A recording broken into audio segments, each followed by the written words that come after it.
Good morning, everybody, and welcome to this week's Keeping an Eye on the Geopolitical Ball with me, Jamie Shea, Senior Fellow at Friends of Europe. Well, tomorrow, Joe Biden is going to be in Brussels for a NATO summit and a summit with the European Union. Of course, reinforcing NATO, assistance to Ukraine, keeping up the sanctions on Putin. These are going to be the key items on the agenda. But another issue, which is rapidly emerging, is how to keep China out of the conflict and how to stop China helping Putin, both militarily and economically. Historians of warfare know very well that if your camp has decided not to intervene in a given conflict, and Biden has made clear that he doesn't want US troops or US aircraft to be in Ukraine, then it is very important to make sure that other people don't enter the conflict. If you remember, dear listeners, the Spanish Civil War in the 1930s, you'll recall that the UK and France worked very hard in the League of Nations for a policy of neutrality, which they respected, but unfortunately Hitler and Mussolini didn't. They intervened with their air forces to help Franco, and surprise, surprise, Franco won. So what are the chances of being more successful this time round in preventing a new axis between Moscow and Beijing?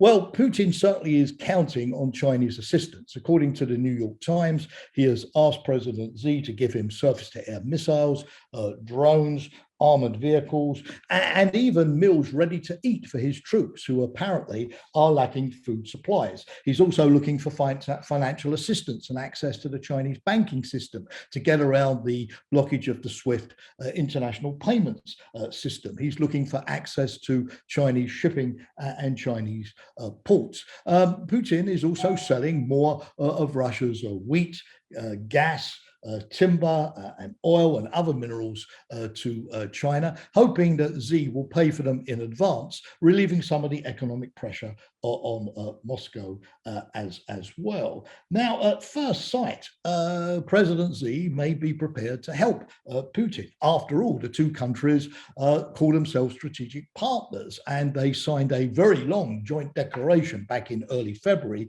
when Putin visited Beijing for the Winter Olympic Games. And that document says, I quote, that there are no limits to the way in which that partnership could develop. Xi and Putin, as fellow authoritarians, clearly like each other's company. And so far, China has certainly not joined the international sanctions. It's not condemned Russia.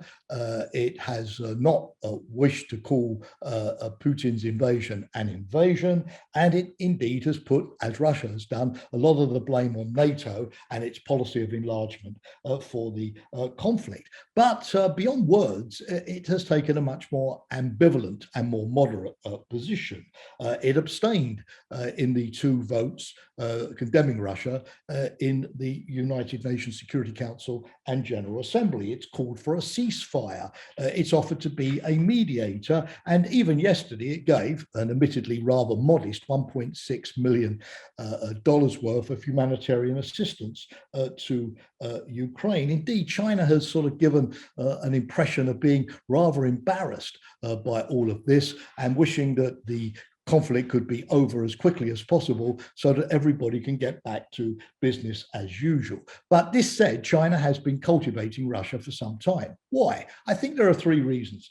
In the first place, it's because since they had a border agreement back in 1989, Russia and China therefore agreed on their very lengthy land border. The Chinese have not needed to worry about an invasion from the north. They've not needed to worry about having a very large army, and they've been able to devote their resources to developing their maritime power, which is important for pushing out into the Indo-Pacific against the United States and its allies, or contemplating an invasion of Taiwan. Secondly, Russia is an important supplier of goods to Beijing. I mentioned those already. And the fact that the two countries have a land border means that there are no sort of risky supply chains and lengthy maritime routes that could be disrupted that Beijing needs to worry about. The third reason is because I think Beijing likes Russia as a spoiler. The invasion of Ukraine by Putin keeps the United States, as Beijing would see it, bogged down in Europe, having to put more military forces in Europe. And that means less US military forces in the Indo-Pacific, and therefore less of a challenge to China. Putin is a great diversion as far as President Xi is concerned. But therefore, does all of this mean that a Beijing-Moscow axis is inevitable? I don't think so. And I have a few reasons for thinking this. I mean, in the first place, China is not Russia. It has its own interests, and it's much more economically intertwined with the West than even Russia. Its currency, the yuan, is not an international trading currency. It's not yet fully convertible. China has enormous foreign exchange holdings in the West, enormous bond holdings in the West. If secondary sanctions are imposed on Beijing because it seemed to be too supportive of Russia, the consequences for the Chinese economy would be particularly severe. And China has seen recently, even before the war in Ukraine began, that not only is the United States more ready to impose sanctions over the repression of the Uyghurs or the clampdown in Hong Kong, but even the so-called soft European Union is now taking a much harder line, for example, blocking the comprehensive agreement on investment in the European Parliament, or supporting Lithuania in the World Trade Organization after Lithuania was bullied by China because it opened a Taiwan representation office in Vilnius. So Beijing has reason to pause. Secondly, Beijing can clearly see that the West is rallying in a way that may have surprised the authoritarians. It's united, it's staying the course, it's even accepting sacrifices of its own in order to impose sanctions. And the more this conflict is being defined in Europe and the United States, not just as a war in Ukraine, but as a struggle for liberal democracy against the authoritarians,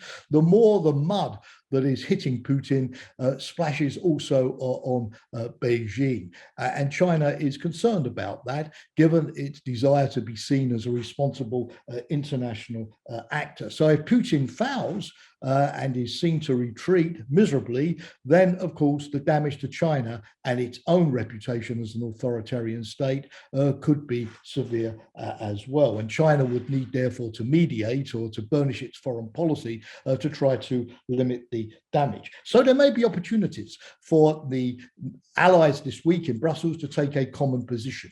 What should they do? Well, first of all, stay united. The EU often likes to sort of speak of itself as equidistant between the United States and China as a third power. This is nonsense, and this is not the time for this kind of talk.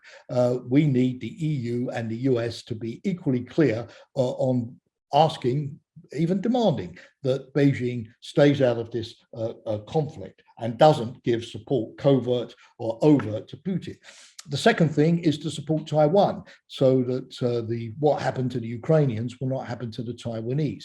Part of this, of course, is making clear to Beijing that we support the status quo when it comes to Taiwan, as long as China recognizes the status quo as well. But China will obviously see that the plucky Ukrainians are capable of defeating, or at least holding their own against a much larger adversary, and therefore technical support and diplomatic support can help to reinforce deterrence. The third and final thing is to keep China on the front pages of the newspapers, to keep the spotlight on Beijing. Beijing likes to operate in the shadows, away from international attention. But the way in which the US has publicized the intelligence about Putin going to Beijing, asking for support, puts the Chinese in an uncomfortable position, makes it more difficult for them to respond. For example, they're publicly denied having sent any weapons to Moscow thus far. It limits their options, and that is a good Western policy. So future historians may see the keeping China out of the conflict as perhaps the most significant aspect of this whole saga.